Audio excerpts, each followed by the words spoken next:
All right, everyone.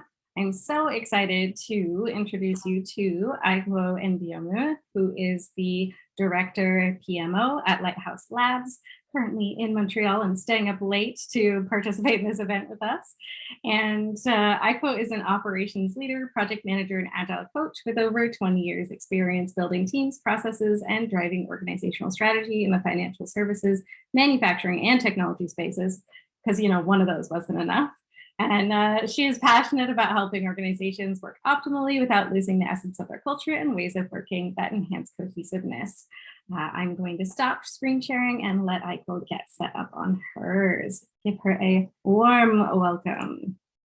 And while we do that and give her a minute, we will be sharing some of the very fun things that you've all shared about your career trajectory. We got a whole bunch of very unique responses. We're going to share that for you to read in a sec, from chaotic to roller coaster to PM to CEO to, yeah, it was as diverse as this bunch. So we're just finding the content. Just give us a sec. There it is. Oh, no, I've got it here if you want me to do it. Thank you. Thanks, Danielle. Yeah, no, so some of you said you've got a fresh start and rapid change. You're just starting out. As Ritika said, chaotic. I liked tech to business to tech to business. I like that sequence. On track, PM to CEO. Ooh, I love that. Roller coaster, can relate. Undertaking a career transition, trying to have as much positive impact as possible in creative technology, starting my PM career, new to project management, and like a meandering snowmelt creek in the summer, which is probably my favorite answer. So thank you all for speaking up about how your career trajectory was going. All right, Ikwo, are you set up and ready? You can go ahead and share your screen.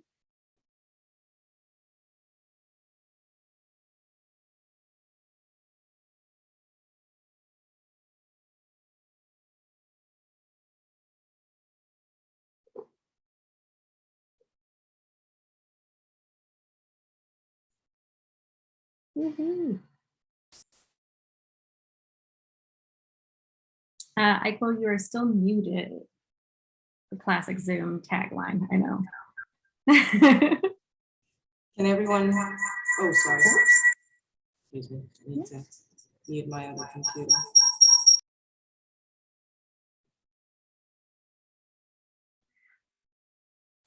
You know, when most of us don't have like a command center, we're doing events. So, you know, 3 slides, 6 windows. There's a lot behind the scenes. A minute.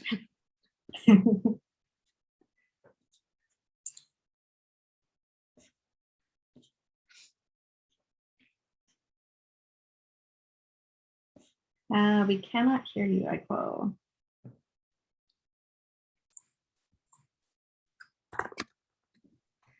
Oh, yeah, I see you connecting to audio. Perfect.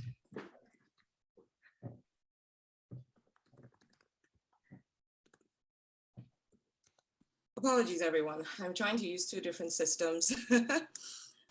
So I'm going to try this again. No worries.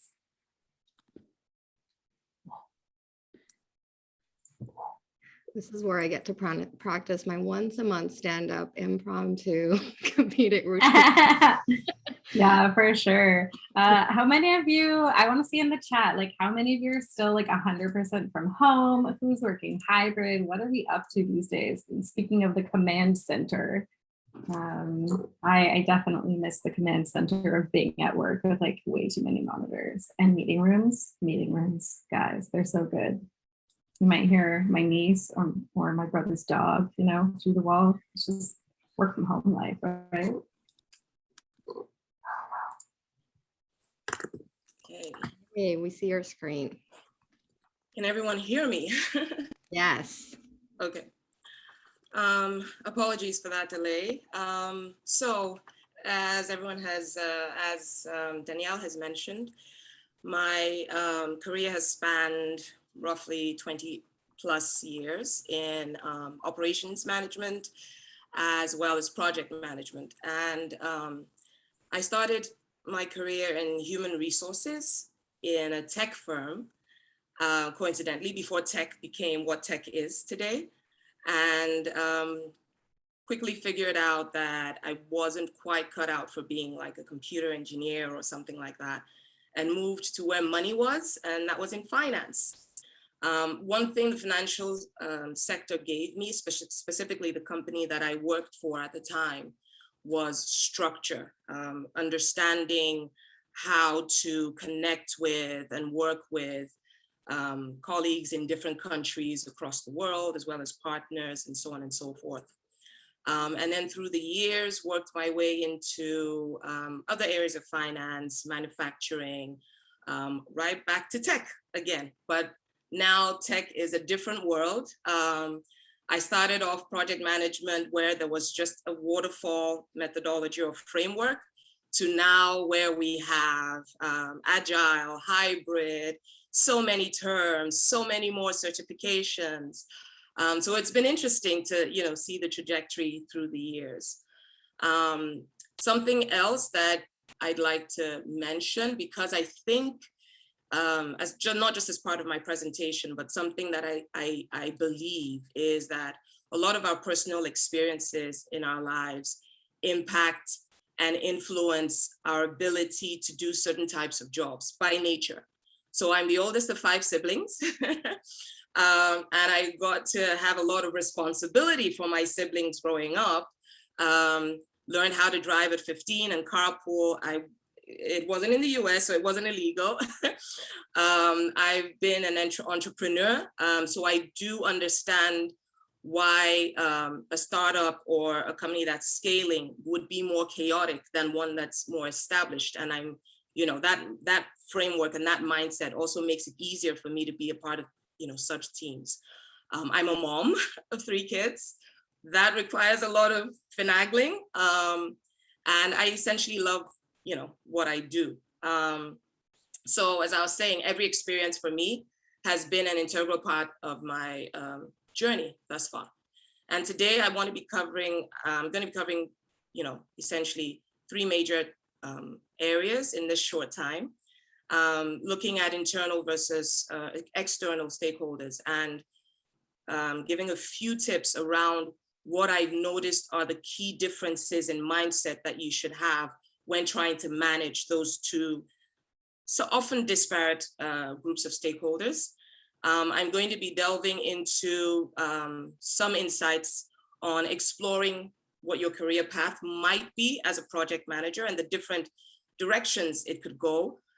And looking at the PMO, not just because I currently head a PMO, but it's also because I've seen a trend in a number of companies, not just big, which is where PMOs used to typically be established, but even in startups now, you're now having a situation where a lot of tech firms and a lot of project-driven firms are establishing PMOs within their organizations. I don't know if this is a trend anybody else has noticed, but it's one that I'm beginning to notice. So looking at the different management priorities between internal and external stakeholders. For internal stakeholders, what I've come to find is that, and for internal stakeholders, I clarify by saying, I mean company departments, internal teams, that sort of thing. You can be a project manager in an agency capacity or dealing primarily with external stakeholders, but regardless, you're going to have an internal team, no matter how small, to help you deliver. And understanding the internal structure of how your organization is manages itself, manages the work, I think is one of the most important aspects of managing of internal stakeholder management. I found that where there are a lot of operational and process failures within an organization, it makes it very difficult for a PM to properly manage internal stakeholders. You're going to have a lot of infighting. You're going to have a lot of situations where some departments feel that they are either underappreciated, They're not consulted at the right points of a career, of a project lifespan. They're not appreciated in terms of the resources that they have to put into play. They're not funded enough, those different mindsets. And if a PM isn't aware of those internal issues, they'll find that they might not be able to cozy up well enough to department heads or team members and be able to get them to buy into executing the projects that they have. And imagine an organization where you have several projects running simultaneously and you don't have dedicated project teams, but a PM has to rely on individuals within established departments. And so the projects are not their BAU, but they are required to be a part of the projects that you're running and help you execute them: marketing, products, tech, whatever it might be. So understanding that for me is very key to helping you as a PM execute very efficiently when it comes to your projects. Redesigning communication. In this Zoom culture that we are in, one thing I repeatedly hear is Zoom meeting fatigue. We want to have stand-ups. We want to have meetings. We want to, get people's attention on something that we are, that maybe is lagging, or a task is not getting done, or the critical path of something is, is about to blow up in someone's face. What I've found to be helpful is to attempt a lot of asynchronous communication methodologies. And again, looking at the internal culture of the organization is important to be able to accomplish that. Because as much as possible, you don't want to introduce something that the organization doesn't naturally use. You want to utilize tools that the team, the culture of the company automatically uses and are comfortable with, but redesign it in a way that you can reach all the people that you want to reach while still capturing the information that you need to for your project execution and communication and delivery. So for instance, if rather than having daily stand-ups, why not make it something that takes place on Slack, for instance? Get everyone to agree that at a certain time, you guys will meet on Slack and chat through a situation. Or you could even agree that you will post something, a question that needs to be answered. You'll tag the appropriate people. Everybody has 24 hours, 48 hours, 3 days to respond. And this takes a lot of repeated reinforcements to be able to get everyone to that space. But if you try to push that one project at a time, you'll find that within a span of like 3 months, you can get everybody following a new pattern of work, a new way of communicating that reduces that meeting fatigue, and leave meetings for really dire situations or when you are communicating with external stakeholders. Resource planning. This is something that a lot of companies that I'm aware of are actually trying to manage in a very streamlined manner. What does this mean? For me, it's looking at, again, going back to a scenario where you have different departments who are not formed around project teams, having their BAU, but then still having to take part in your projects. And you're trying to figure out, as a PMO, how do you make sure that people are not underutilized or overutilized? So being able to track everyone's input into different projects becomes very important, so that before you're assigning a new project, you're very conversant of where someone is at their peak, and you can prefer a solution to a department head and say, hey, you said Sarah could join this project, but from what I can see, Sarah is already over capacity. However, Jane looks like she's only at 50%, unless there are some projects and tasks that she's taking care of that I'm not seeing either in her calendar or she's not really being pulled into. It also helps you, and I'll tackle this at a later stage, prefer more strategic solutions around hiring, for instance, because now you eventually as you rise, you should be getting to a point where you are actually not even just as you rise, at every point in time, what you're doing should be feeding into and improving operations of the business. That's my mindset. Unless you are purely a project organization where it's just like 5 people who just deliver external projects and don't want to grow beyond that, then that's fine. And then understanding team dynamics. I think I've kind of covered that as well. External stakeholders, power dynamics, especially when you're dealing with more than one partner. You tend to find, or at least I've found, that each partner wants to quickly establish their importance to that project. And they're going to try and establish that importance in different ways. And you have to balance, obviously, who's paying more or who has more at stake, but at the same time, not making the other people feel that they don't matter, because a partner that is just contributing, I don't know, 10% of the budget for that project could end up being a major partner later on. And you also want to make sure that you have a good working relationship with the key people in each of the organizations. Otherwise, they're going to put blockades in your way and make it very difficult for you to deliver on something. If you need to get some report from them, if you need to collaborate with them to do some analysis or research, they'll likely go behind your back just to tick you off. So things like that become important in terms of managing those, power plays. Stakeholder knowledge. If you have people in the industry that you can talk to and say, hey, Danielle, have you worked with ABC before? What were they like? If you can dig that far, kudos to you. If you can form relationships with people within the organization, better yet. And try and form those relationships and maintain those relationships, especially if you foresee that you're going to be having recurring projects with these stakeholders. Clarify understanding.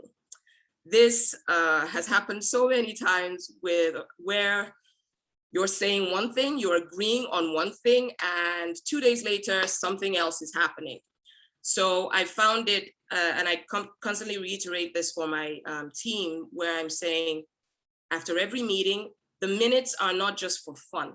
They're for capturing exactly what was agreed, and try and make the minutes formatted in such a way that it's very easy to quickly capture action items, issues, rather than just line by line information where someone is essentially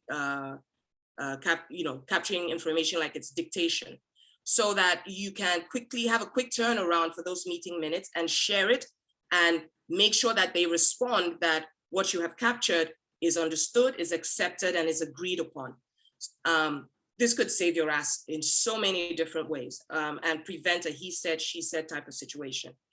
Another thing that I found with this on this point is trying to funnel all communication on a project to you as the PM / if you have an AM that you're working with.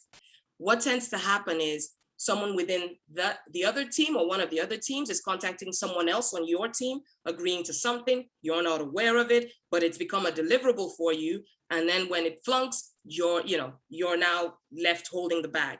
So you want to make sure that everyone is very clear on your communication plan, but also the funnel, and making sure that everyone within your team understands that everything you need to be made aware, and as much as possible, whatever is agreed has to be channeled through you so that you can seek the proper clarification, add it if it needs to be updated on a document or something. The last thing is visualization tools.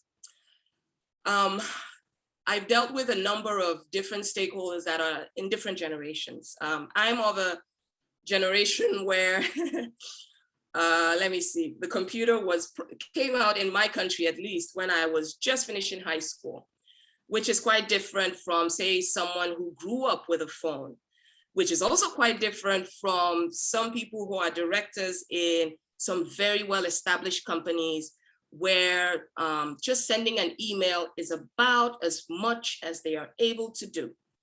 And no disrespect for any generation that you belong to. It's just an understanding that if you're dealing with a stakeholder, with representatives of stakeholders who have technological limitations, I've seen, we've come across situations where people who were sending reports to couldn't read reports in certain formats, very basic formats, and it seemed weird, but it's a thing. The fact is, whether or not you like it, you still have to make sure that you find a way to communicate what you want to that stakeholder. So checking to understand what tools or what way would be best to send them that information is important. But in meetings, I found that just visualizing the information for them is much better. So I found myself trying to learn how to use tools like Tableau or Power BI and things like that, because a spreadsheet with loads of data can just make people's eyes glaze over, including mine. And so having a situation where you can quickly just display snippets of the information in a pie chart, a graph or something, and just, and I found it's an art form. It seems pretty simple at first, but if you're trying to communicate various data points at once, even understanding what type of visualization tool or graph or whatever to use is important, because some reports are just better presented in some formats than others. So I found this to be very useful. Okay, so now coming to exploring your career path, looking at skills. If you are in the project management space, you're considering it or you're trying to grow, I think it's important that you, first of all, understand what you're capable of and what you want, what you need, and whether you're willing to pursue it. So that said, skills. What are the soft skills you have? What are the technical skills you have? Are you a people person? Do you enjoy working with people in teams? Do you get irritated when somebody doesn't sound like they are Einstein's younger brother? That sort of thing.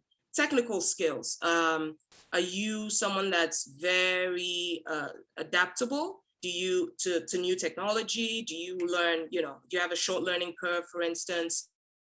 Are you someone that's willing to learn new technology? Because, as I said, my career has spanned over 20 years, and in that time, so many things have changed. Like, it's like almost like every 3 or 4 years, there's something new that everyone is using. And it's kind of like, if you don't learn how to use those tools, you probably cannot communicate as effectively with a particular group or a particular team, or, and for each job that you might switch to, you're likely going to face a situation where you're having to use new tools. Right now, there are thousands of project management tools out there. There are thousands of, tools that you can use to share work and so on and so forth. And then as another aspect for skills are whether you have these skills inherently or you need to acquire them. Again, this is going to lead to the next point, which is your strengths and weaknesses. I'm not listing anything here because this is more an introspective slide. What are your strengths, really? Like, sit yourself in a dark room and ask yourself, and what are your weaknesses? Do they lend themselves to working with project teams or more solo, like a lone wolf? Are your skills better suited? Do you literally feel like slitting your throat if you see reams of reports and things that you have to put together? Yeah, then you might want to pursue a role that doesn't require you doing a lot of reporting, for instance. Are you someone that can stand a project or situations where things are not very well laid out? I've encountered people like that. In that case, you probably don't want to work at a startup. You want to work in a very established organization that's been around for 50 years, has everything well laid out, and from day one, everything is very well articulated, no ambiguity, no confusion, so on and so forth. So those are some things that you really want to consider about yourself. And then preferences. So I alluded to a number of these things. Are you a team player or are you a lone wolf? Are you interested in money, or are you more interested in title? Do you like managing people? I interviewed someone recently who said she did not want to have a situation where she had to manage people on a team. She doesn't like the idea of having to do performance reviews, of having to tell people whether they're doing well or not. She just wants to have a career path where she just gets to manage people indirectly, influence projects without being responsible for mentoring and coaching and training people on her team so that they can move up the ladder. It's great that she's just in her 20s and she's recognized that pretty early about herself. She might change, she might not, but it's good so that she doesn't get herself into a role where very quickly she's trying to think of how she can exit left, because that's just not playing to her preferences or her strengths and so on and so forth. Why is these things important? The reason for that is, if I look at a PMO, you can look at it from the perspective of projects, programs, or portfolios. When you are looking at projects, you're looking primarily at just one or multiple projects you could manage. You are looking at, and this is like looking at like a career path for you at this point. You're looking at developing an operations mindset if you're looking at adding value further down the chain. You want to exhibit an understanding beyond lessons learned, and how to be able to easily look at, for instance, tasks that are suboptimal because you're looking at it from maybe say the marketing department has given you like a playbook of the different steps that they're going to take to be able to deliver something, some MVP, for instance.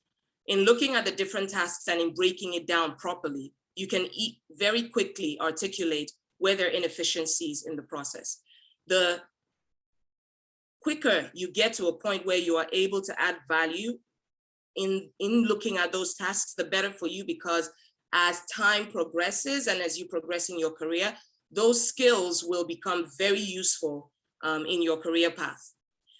Then also looking at project management. There are other possible roles and careers where you might not need to grow into a large team where you become a senior project manager, a director, and so on and so forth, where you're responsible for other people. If you're more of a lone wolf, you might want to explore other careers that are similar, like say delivery, the role of a delivery manager. That's one that's becoming pretty popular.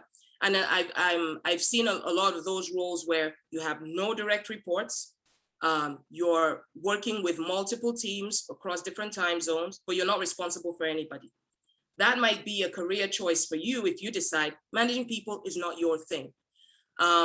You could become a solutions train engineer or a release train engineer, where you're focused more on, you could have two lenses to that. Some people rise to the point where they're implementing SAFe in their organizations, but then you could just be, again, a solo person where you're just focused on, say you're working for Canada Rail or something like that, and you're just focused on the releases that are pertinent to that particular division, and you just keep moving and increasing or doubling your salary without any responsibility.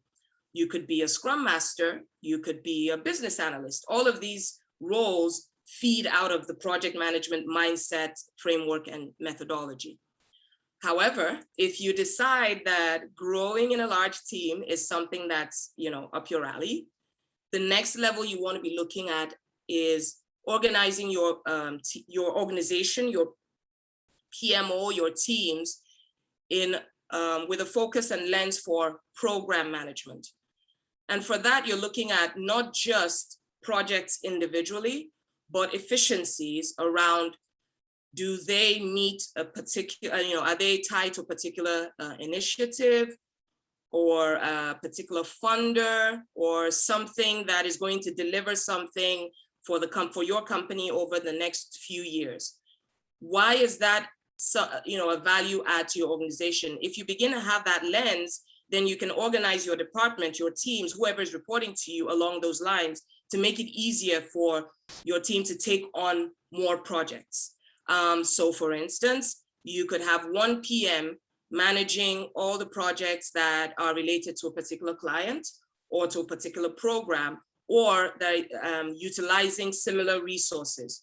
It makes it easier and less confusing for people within your organization to sort of like context switch all the time. The other thing about this is it begins to prepare you for the next level, which is portfolio management.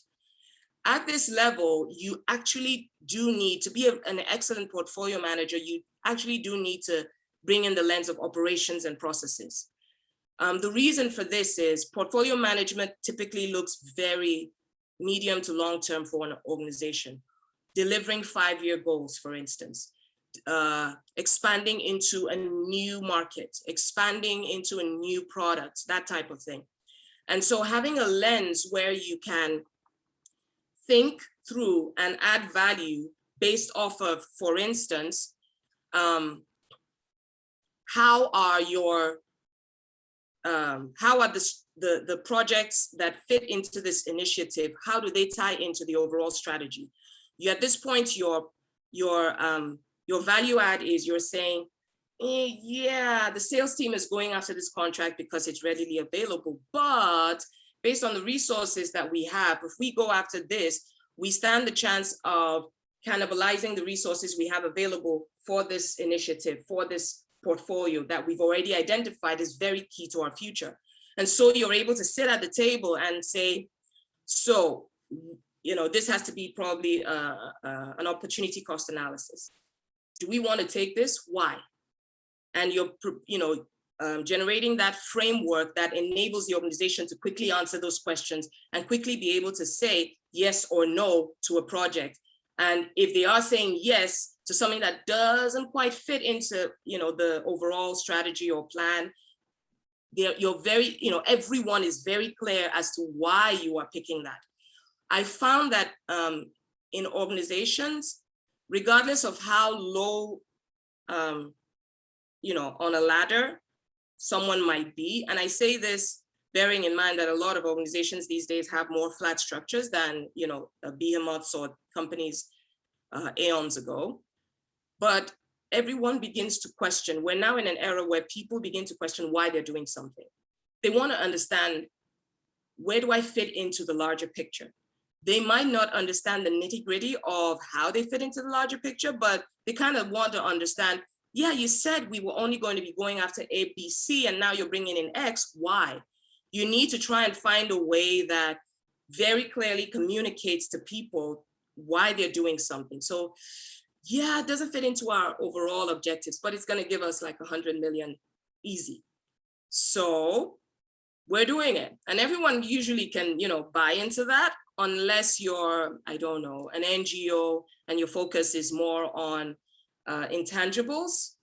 But you need to understand your organization as well to be able to wrangle and finagle, handle that.